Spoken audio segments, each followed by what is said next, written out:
Hey yo, this is your man Fujigana back again. Thank you for the massive love you're showing this channel. You know what? We've grown by almost 100 subscribers since I last put a video out. And that has just been because of you guys, the massive support you're showing us. Please, if you've not done so, subscribe, like and comment, and let's grow this channel together. Let's make it a big channel for Arsenal fans everywhere. So Arsenal Football Club have spent more than 590 million on players since Arteta took over as manager back in December 2020. Now, that has only been outdone by Chelsea, of course, Manchester United, and of course, Man City. But how has Arsenal spent this money? Most of the players that Arteta has bought have been defensive players. You know, we've got Gabriel Magalhaes, Ben White, Tomiyasu, Zinchenko, Kivio, Declan Rice, Thomas Partey, Jorginho, Cedric Soares, Lokonga, Tavares, and you can throw Ramsdale and Raya in there too. In attack, comparatively, we've only signed Jesus, Trossard, Havertz, Vieira, Odegaard, and Marquinhos. So you can see that clear disparity. But you can also argue that there are players who've actually come from the academy and showed up our attacking positions. Players like Emil Smith-Rowe, Nketiah, SAKA, even Martinelli is not from the academy, but he came in at a cost of 7 million before Arteta came. He's also showed up that front position, so Arteta has not had to want to buy in the attacking position. But we know that since Aubameyang left, Arsenal and Arteta have been on the lookout for a striker, a proper gunman, a number 9, a fox in the box kind of player who can just smash them in. 25, 30 goals a season. Even the pundits have been saying Arsenal need a proper striker for them to challenge City in the title race. And Arteta, in the January transfer window of 2022, went out looking for a striker. He tried to get Vlahovic, who was then at Fiorentina, but we lost him to Juventus. And then later, in that January window, he tried to go for Alexander Isak, who was then playing for Real Sociedad. But the player was either too expensive or the club was not willing to sell. Either way, we didn't get him. So we went without a striker the rest of that season, and we ended up missing out on top 4 to Tottenham, which was a very painful experience. So that summer, Arteta went out. I think he tried to get Isak again, but comparatively, Jesus from Man City was a cheaper option at around 43 million pounds, while Isak was going for about 65 million. He ended up going to Newcastle. And so Jesus came in, promising in the early stages, scored lots of goals, link-up play excellent, a fantastic player. You know, on his day, he's unplayable. But he's got 2 issues, injury prone, and also not very consistent in front of goal. He's not clinical enough. We ended up falling short again in the title race, coming 5 points behind City, which was closer. Also, Partey became a bit inconsistent towards that tail end of the season. And so I think Arteta went into the summer looking for the big player, who's Declan Rice. We got him, 105 million pounds, our biggest summer outlay on any player, a club record. Of course, we signed Havertz too in that transfer window.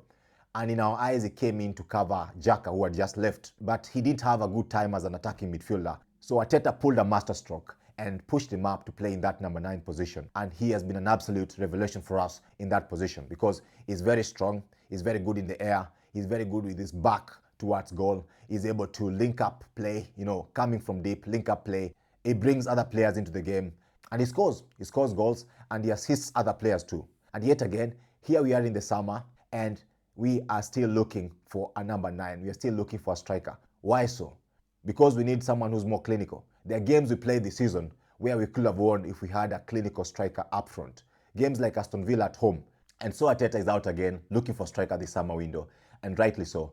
And we've been linked again to Alexander Isak. He's Premier League proven and he is the ideal striker for Arsenal this window. But Newcastle have indicated that they don't intend to sell the talisman. So Arsenal have got other striking options which they are currently being linked to. Mainly Joshua Zirkzee from Bologna, Benjamin Sesko from RB Leipzig, and Viktor Gyokeres, who plays for Sporting Lisbon. And also Arsenal are on the lookout for an attacking player who can cover SAKA on that right wing, and as a bonus can also cover Odegaard in midfield, in the FA Cup, in the League Cup. When we want to give Odegaard a rest, we need a player who can cover that position. And so far, we've been linked with the likes of Xavi Simons, Désiré Doué, and Nico Williams. So look guys, all these players look excellent, but we need to look at it this way. What does Arsenal need at the moment? Arteta is now 4.5 years into his project at Arsenal. And gone are the days when Arsenal was only looking for the top 4, you know, just getting into the Champions League. This time round, Arsenal is building a team to win the Premier League next season, to challenge in the Champions League, to win the FA Cup and the League Cup while at it. So we want to challenge on all fronts. That changes how we do business in the transfer market. It means we need to go for players who can come into the club and hit the ground running and give serious competition to our first 11 and even displace them. If their performances warrant it, they can even displace them so that we have a competitive squad, players who are being pushed to perform to their best level. That is how you compete with Manchester City. And so let's have a look at the players we've been linked with and see how they stack up. So first up is Xavi Simons. We've been linked with this player a lot of times. 21-year-old Dutch player, plays for RB Leipzig. He's on loan from PSG. He's a free-roaming playmaker. That's how you get the best out of him. But he can also play as a winger and also as a false nine. Scores lots of goals. This season alone, he scored about 10 goals and offered 15 assists. And last season was his most prolific year when he was playing at PSV. We met him in the Champions League, if you remember. He scored 22 goals in all competitions. So he's clearly a player who knows where the goal is, who enjoys attacking football, a great dribbler of the ball. He's also got an eye for a pass, has got that incisive pass in between the lines. So he's very creative going forward. His numbers are testimony to this, both scoring and assists. And he's also not very bad defensively. He's got that tenacity. He's got some of the highest numbers in terms of tackles in the opponent's half of the pitch. So you can imagine he can be a very good replacement for Odegaard because Odegaard does that leading the press for Arsenal. So this player can come in and when Odegaard is not playing, he can actually cover that position. So it looks like a very, very good prospect. And he won't come cheap. Some reports say that it could cost upwards of £70 million. Now, the best scenario for Arsenal will be for him to come on a loan move for one season and then with the option to buy at the end of the loan period. So it's similar to what we did with Odegaard, where the player comes in, gets bedded in, plays for us, and then at the end of that window, we sign him. And then we're also linked with 18-year-old French wonder kid, Désiré Doué. Now, this kid is an absolute baller. This kid has taken French football by storm. No wonder he's getting interest from lots of clubs in Europe, including Manchester United, Tottenham, Bayern Munich, Bayer Leverkusen, and even Borussia Dortmund. He is an absolute gem of a footballer. He's got progressive play, the way he carries the ball forward, the way he makes those incisive between the lines passes. He's got an eye for goal as well. He's scored actually 4 goals and he's got 6 assists this season. For a kid who didn't play for majority of the season, that is a very good return. He's got this silky touch and he's got a football mind on him. The way he dribbles with intent, you know. He's a kid who tries to make things happen, very progressive in his play. It seems like he can thrive very well in that free-roaming playmaker role. He reminds me a bit of Musiala. Some people say he reminds them of Coutinho or even Hazard. His teammates at Rennes say he's the best young player they've seen. So a very good prospect, clearly got a very bright future ahead of him. And he's not likely to come cheap. You know, Rennes try to get a lot for their players. Last season, they sold Doue to Man City for £56 million. And they seem to rate this player very highly. So it looks like it might take upwards of 40 million to price this player away from them. He'll be a gem for any club that gets him. But looking at Arsenal Football Club and where we are with this Arteta project, is this the kind of player we need right now?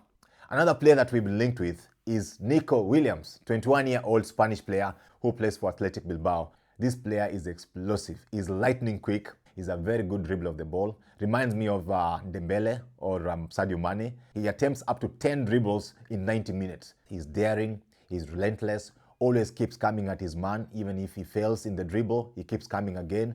And he's clearly self-driven, self-motivated. He can also get into the box and shoot. He's two-footed, so he can shoot on either foot. And that's why he confuses most defenders, whether he's going to shoot on his left or on his right. A nightmare to defend against. He's got 8 goals this season, but most impressive is that he's got 17 assists this season. So clearly a player who knows how to link up with his teammates and to create goals for them. You can see how easily he could slot into the Arsenal side. He can be an excellent cover for SAKA on that right wing. And he's actually been hailed in some quarters as the perfect winger for Arsenal to sign.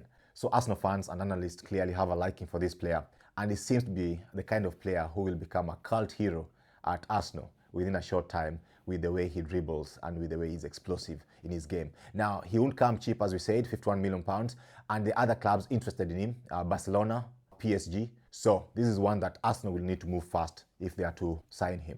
Now, coming to strikers, we've been linked with Joshua Zirkzee, 23-year-old Dutch striker, plays for Bologna FC in Italy.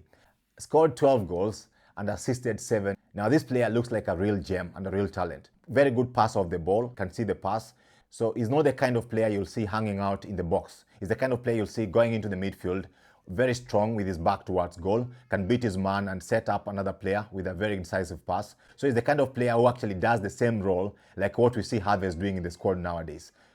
He's the kind of player who will be involved in the game, not stay in the box, and maybe that's why he doesn't have that high return in terms of his goals. He's only got 12 goals for a striker, which is not a very, very impressive return for a striker. But he's clearly turning heads, and is a player that we've been linked with consistently. In fact, the latest reports indicate that his agent, Kia Jorapshin, is very good friends with Edu, and it's indicated that they are in serious negotiations about the prospect of signing him.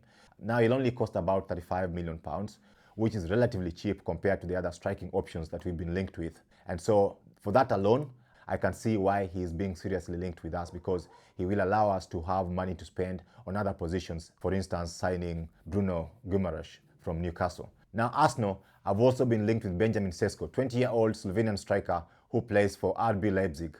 Now, this player has actually scored quite impressive goals, 18 goals and 2 assists in 42 games last season in all competitions for RB Leipzig. Now, this player has got a lot of qualities that people admire in a striker. He's tall, 6'5", sort of reminds people of Haaland. You know, tall, strong, energetic, with a good eye for goal. He can score with both feet, right-footed, left-footed, no trouble for him. He's also very athletic, you know, which is quite surprising for a player who's that tall.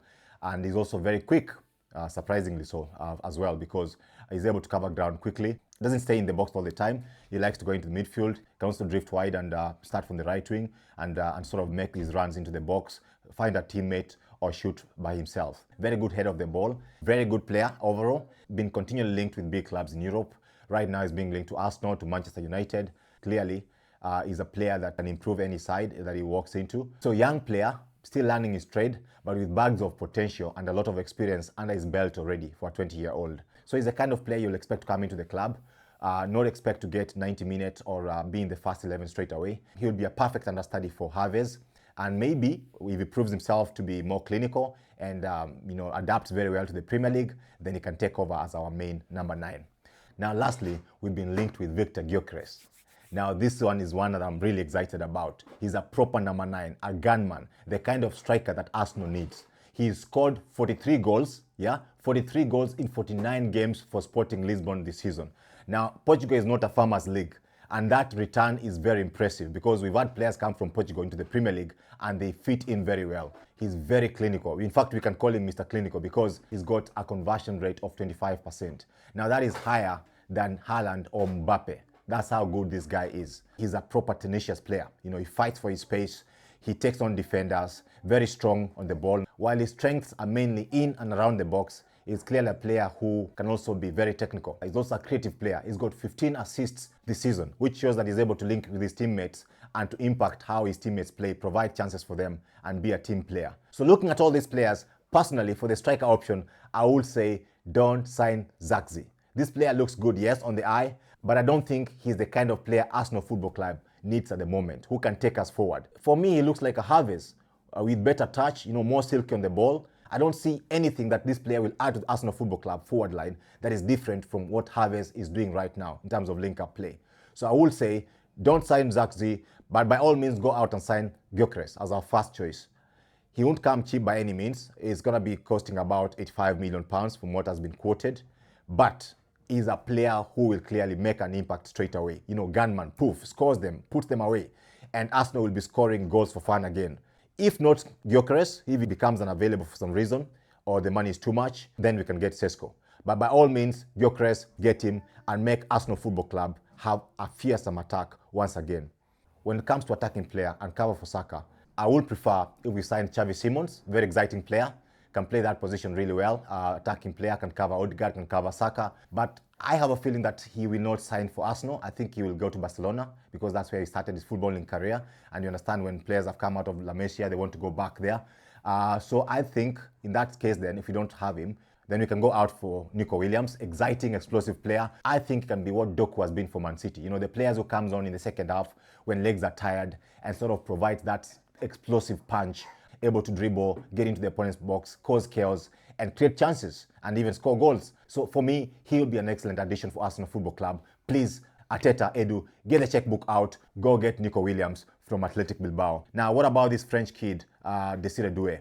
Excellent player. I really like him, and I'm going to follow his career very closely. But I don't think he's the player who will address the needs of Arsenal Football Club at the moment. He's the kind of player who will thrive as part of a project in a club that is actually building up.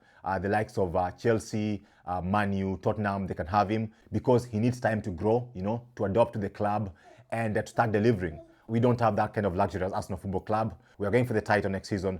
We need players who can come in and have an impact straight away. So let us know, Arteta, Edu, let's have a proper window. Imagine if we finish the window with Gyokeres bagged, with Nico Williams, with Bruno Guimaraes, and with Kadiglu, this kid from Turkey, on our left back. That will be massive. We will have won the transfer window hands down and we'll be ready to challenge on all fronts next season. So thanks guys for supporting this channel. Please subscribe, like, and let me know in the comment section which player you'd like Arsenal Football Club to sign this transfer window. So thank you so much. God bless. Bye-bye.